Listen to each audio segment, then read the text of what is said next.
Hey everyone, I'm working to hit 2,000 subscribers and I need your help to get there.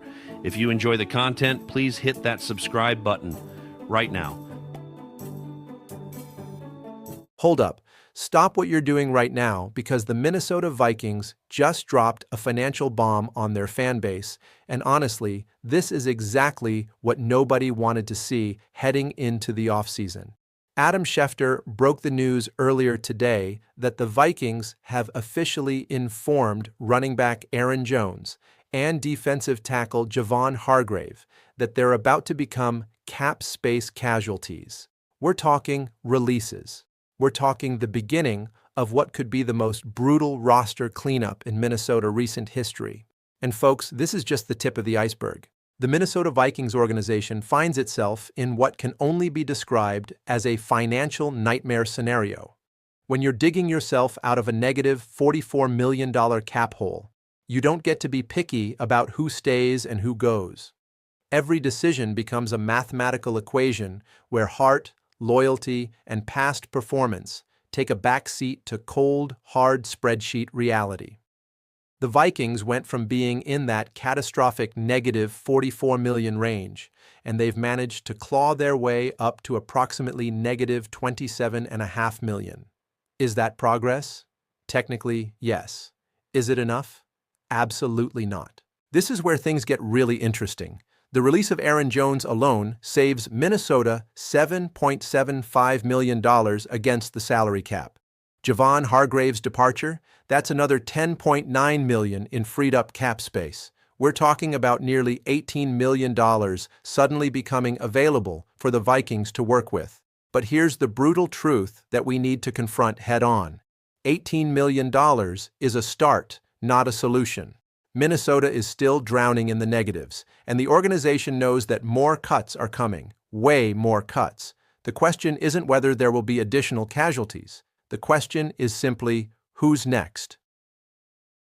The Javon Hargrave disaster, a cautionary tale of veteran signings. Let's break down what happened with Javon Hargrave first, because his story is absolutely crucial to understanding the bigger picture of what went wrong with the Minnesota Vikings approach during the Adofo-Mensah era.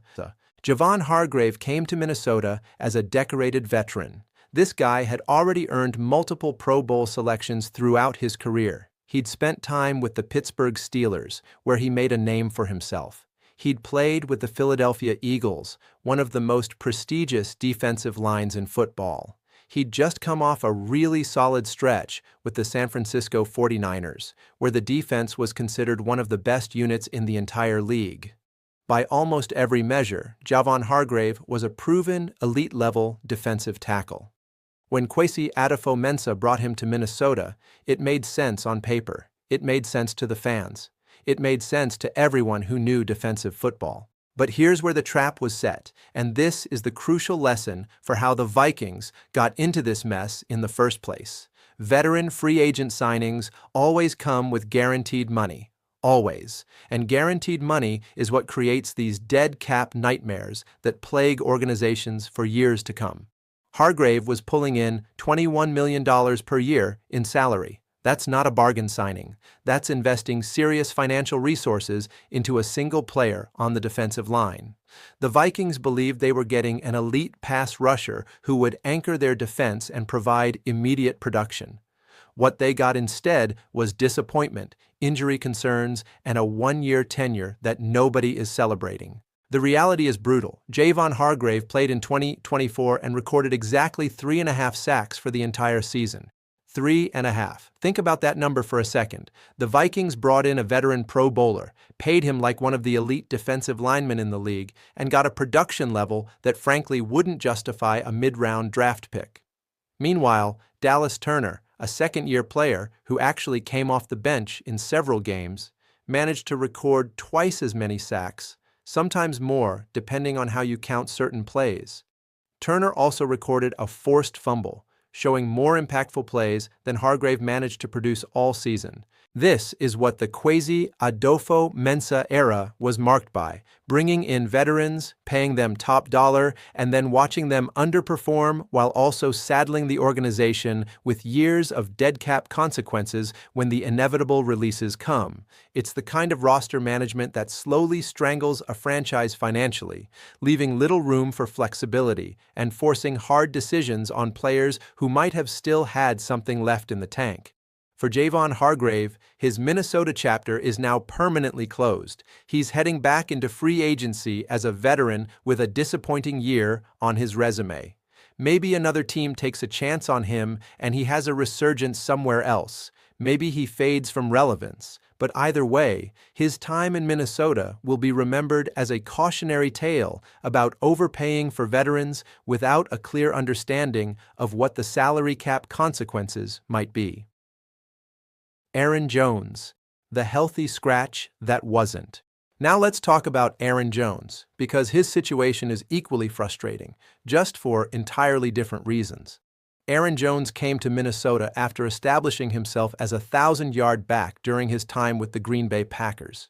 He was coming off consecutive solid seasons, where he'd proven he could be a reliable, productive force in any offensive system.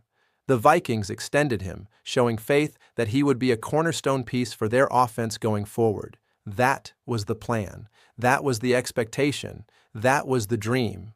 What actually happened was something that fantasy football owners and Vikings fans have been watching unfold in real time throughout the entire 2024 season.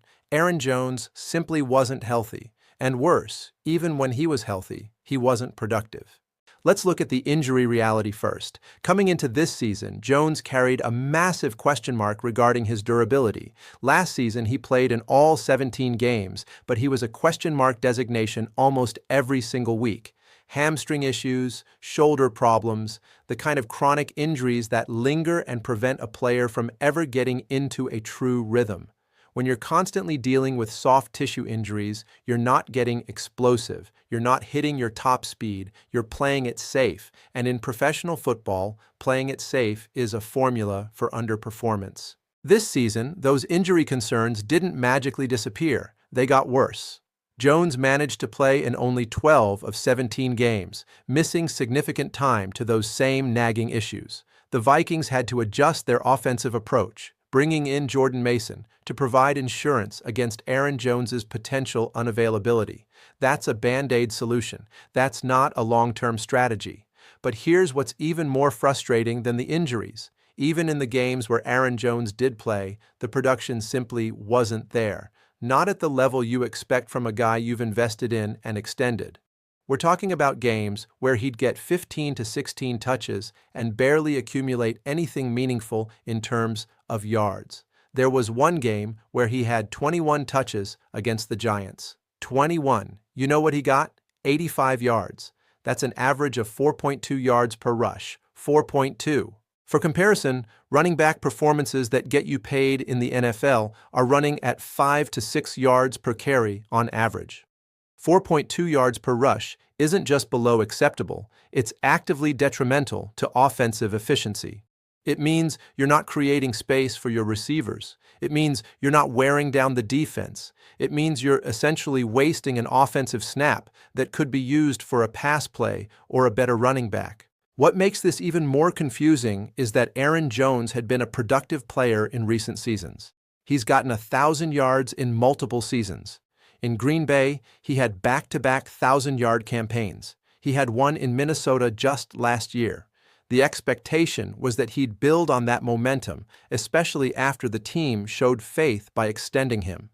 Instead, the season wore on, the Vikings' offense declined, Aaron Jones got banged up more and more frequently, and even when he was available and supposedly healthy, the production just wasn't coming. For a front office trying desperately to stay under the salary cap, Aaron Jones became an obvious target.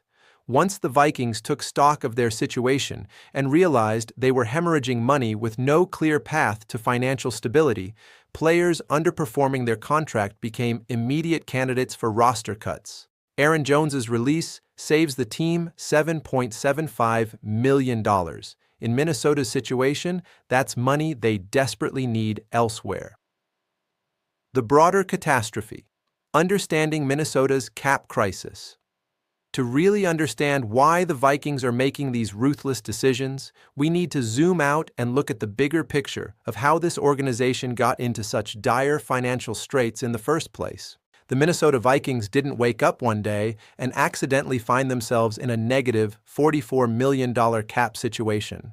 This is the result of years of decisions made by the front office, primarily under the quasi-Adofo-Mensah regime. It's the consequence of bringing in multiple veteran players on expensive long-term deals, thinking they could create an immediate Super Bowl contender. It's the result of extending young talent without fully understanding the long-term cap implications. It's the aftermath of a philosophy that valued short-term competitiveness over long-term financial flexibility. When you're trying to build a championship team in the NFL, you need talent, you need playmakers, you need proven veterans who know what it takes to win. That part is true. But you also need salary cap discipline. You need to understand that for every dollar you commit today to a player on a long-term deal, it's a dollar you can't spend on someone else 3 years from now. You need to be willing to make tough decisions and move on from players before their value diminishes too much. The Vikings haven't always demonstrated that discipline, and now they're paying for it. When the organization looks at their current situation, they're essentially forced to choose between two bad options. Either they dramatically cut payroll by releasing multiple players, or they try to work some salary cap magic through restructures and creative accounting. They might do both. What they can't do is simply carry on as if their financial situation is manageable, because it's not. It's actually gotten worse before it can get better. The Dallas Cowboys are in an even worse position, which somehow provides a small measure of consolation for Vikings fans. At least Minnesota isn't dead last in the salary cap standings, but being comparatively better off than the Dallas Cowboys is not exactly a rallying cry for optimism. The Cowboys are a dumpster fire financially. The Vikings are just slightly above that level, which is not where a franchise should be if they're trying to compete for a championship. 4. The prediction game. Who's next on the chopping block? Chopping. This is where it gets really interesting, because Aaron Jones and Javon Hargrave are definitely not going to be the only players released or traded by the Minnesota Vikings this offseason. The name at the top of everyone's watch list is TJ Hockenson, the tight end who was supposed to be an offensive anchor for the team. Now, TJ Hawkinson's situation is a bit more nuanced because he does provide significant value to the offense. But when you're looking at a $12 million cap hit while only $10 million in dead cap follows you out the door, that's $8 million in cap space freed up. And when you're as desperate as Minnesota is right now, even $8 million starts to look tempting. The question is whether the Vikings are willing to cut Hockenson, and the answer seems to be that they're at least considering it. Throughout the 2024 season, there were legitimate concerns about Hawkinson's performance trajectory. His route running didn't look as crisp as it did in his first year with the team. His receiving production wasn't at the same level. He wasn't making the kinds of impact plays that the Vikings invested in him to make. Maybe it's age, maybe it's injury, maybe it's just the realities of tight end production in the modern NFL, where the position is becoming less and less of a featured part of offenses. Whatever the reason, Hockenson looked like a different player than the one who arrived in Minnesota. If the Vikings do move on from Hockenson, they could look to the draft class of 2025, which is reportedly quite deep at the tight end position. A second or third round pick could provide a pass-catching tight end while saving money compared to Hawkinson's salary.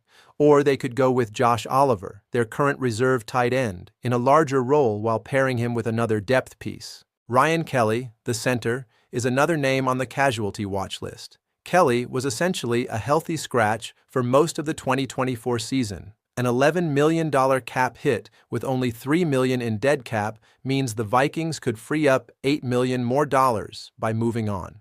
In terms of replacement options, the Vikings could develop Joe Hooker, an undrafted rookie, into the position. They could also focus on finding a center in the draft. Given that many mocking reports have the Vikings likely to go with a cornerback or safety in the first round, addressing the center position in the middle rounds is a reasonable approach. Blake Cashman, and linebacker, could be a trade chip in his final contract year. Isaiah Rodgers, a defensive back, doesn't make sense to cut because the dead cap outweighs the salary cap benefits.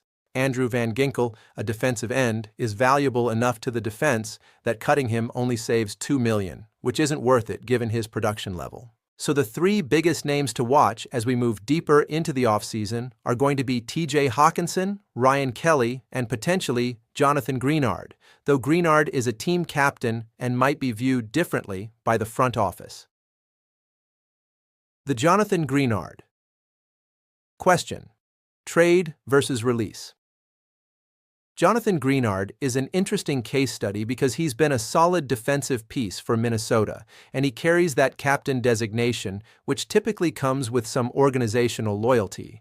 But from a financial standpoint, he might be more valuable in a trade than he is as a roster player going forward.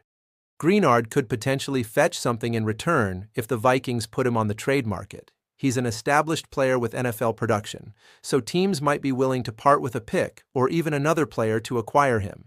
That's more valuable than simply releasing him and getting nothing in return except the cap space savings. The defense has emerging talent that could potentially replace Greenard's production. Levi Drake Rodriguez looked like a star in the making during his rookie season. Tyrion Ingram-Dawkins showed real promise. And of course, Dallas Turner has been absolutely electric in his second year, proving to be everything the Vikings hoped for when they drafted him. If the organization feels confident in their ability to field a competitive defense without Greenard, then trading him for future capital starts to make a lot of sense. The running back situation: multiple routes to a solution. With Aaron Jones heading out the door, the Vikings are suddenly in the market for a new running back, or, more realistically, running backs plural. The good news is that there are multiple pathways the Vikings can take to address this position without breaking the already strained salary cap. The first option is free agency. Kenneth Walker and Bree Hall are both available in free agency and could provide productive running back depth without massive financial commitments. But the Vikings are so cap-constrained that even free agent signings might be difficult unless they're taking prove-it deals or veteran minimum contracts. The second option is the trade market. Devin Achane, a young running back on another team, could potentially be available. The Vikings could explore whether other teams are willing to move their running backs in exchange for draft picks or other assets. The third option, and probably the most likely, is the draft. The 2025 NFL Draft has multiple talented running backs who could fill the void left by Aaron Jones. A few weeks ago, there was talk that Jeremiah Love might be available in a range where the Vikings could target him.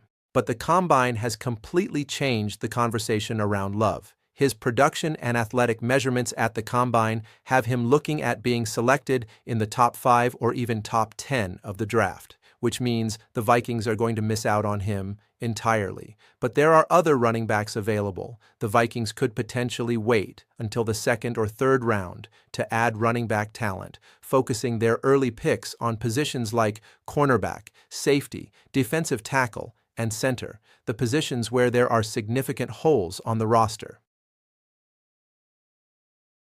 The bigger picture: can Minnesota escape this hole? Here's what keeps Vikings fans up at night. Can this team actually climb out of this financial grave, or are they destined to languish in salary cap hell for multiple seasons?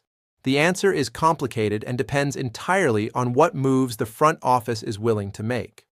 Option 1 is a full scorched earth approach, where the Vikings release or trade multiple significant players, accept that they're going to be worse in the short term, and try to create enough cap space to actually do some free agent shopping. This is the nuclear option, but it might be necessary. Option 2 is getting creative with restructures. We've seen Kansas City do this masterfully with Patrick Mahomes' contract, creating massive amounts of short-term cap space by restructuring his deal and pushing money into future years. Could the Vikings do something similar with Justin Jefferson or Darren Waller? Maybe. Jefferson is one of the few players on the roster who would be amenable to such a restructure because he's already won respect and paid his dues.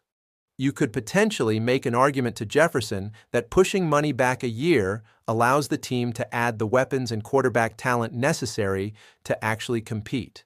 And then they revisit his contract in a more favorable financial situation. Option 3 is complete acceptance that the Vikings are in rebuilding mode. Accept the cap hit, acknowledge that this season is a transition year, and plan for the future rather than trying to force competitiveness in 2025. Honestly, it seems like the Vikings are heading toward a hybrid approach. Significant roster cuts to create immediate cap flexibility, potential restructures to extend the pain over multiple years, and a focus on the draft and limited free agency to fill holes. The quarterback question that looms over everything. Here's the elephant in the room that we haven't fully discussed yet. The Minnesota Vikings almost certainly need to address the quarterback position in this offseason, and they need to do it while being utterly broke. That's the ultimate problem. Justin Jefferson, Darren Waller, and the rest of the offense are only going to be as good as the quarterback throwing them the football. If the Vikings are serious about competing in the near future, they need to either commit to developing an already drafted young quarterback or pursue a veteran free agent who can immediately impact the offense. But how do you pursue quarterback upgrades when you're in a negative $27.5 million cap situation? That's the cruel irony facing the Minnesota organization right now. They need to spend money in one of the most important positions in football, and they can barely spend money anywhere. This is why the restructures become so important. If the Vikings can get creative, push some money into future years, and create enough cap space to sign a competent quarterback, that might be the key to their entire offseason strategy. Because without quarterback improvement, all the defensive tweaks and offensive line adjustments in the world aren't going to matter. Final thoughts. The road ahead. The Minnesota Vikings are at a crossroads. The Aaron Jones and Javon Hargrave releases are not the end of the story, they're the beginning. Multiple additional roster moves are coming. The question is simply the order and scope of those decisions. If the Vikings front office manages this process well, they could potentially stabilize the salary cap situation while maintaining enough talent to be competitive in 2025. If they mismanage it, they could find themselves in an even worse position a year from now with fewer good players and still no clear path to competitiveness. The clock is ticking. The new league year starts next week. The real decisions are about to be made, and Minnesota fans are watching to see whether their favorite team can climb out of this financial abyss or whether they're destined to spend the next several seasons trapped in salary cap purgatory. The call to action. So what do you think? Who do you think is next on the Minnesota Vikings chopping block? We've talked about TJ Hawkinson, Ryan Kelly, and Jonathan Greenard as likely candidates, but maybe you think there's someone else entirely who should be next on the radar. Drop your predictions and analysis down in the comments section below. Let's get a conversation going about what moves the Vikings should make if you were sitting in that general manager's office. And if you're not already subscribed to the channel, this is your sign. New Vikings content drops regularly, and you do not want to miss the analysis, the breaking news coverage, and the deep dives into what's happening with this franchise. Hit that subscribe button, hit that bell icon so you get notifications whenever we post. And if you found this breakdown helpful or entertaining, smash that like button and help this video reach more Vikings fans who want to understand what's happening with their team. We'll be tracking every move, every release, every trade, and every signing as the offseason unfolds. Stick with us as we navigate this absolutely crazy offseason together. The Minnesota Vikings are about to go through major changes, and we're going to break down every Hey everyone, single one I'm of working to hit Thanks 2,000 so much for subscribers watching. and I I'll need your catch you in help the to next get one. there. If you enjoy the content, please hit that subscribe button right now.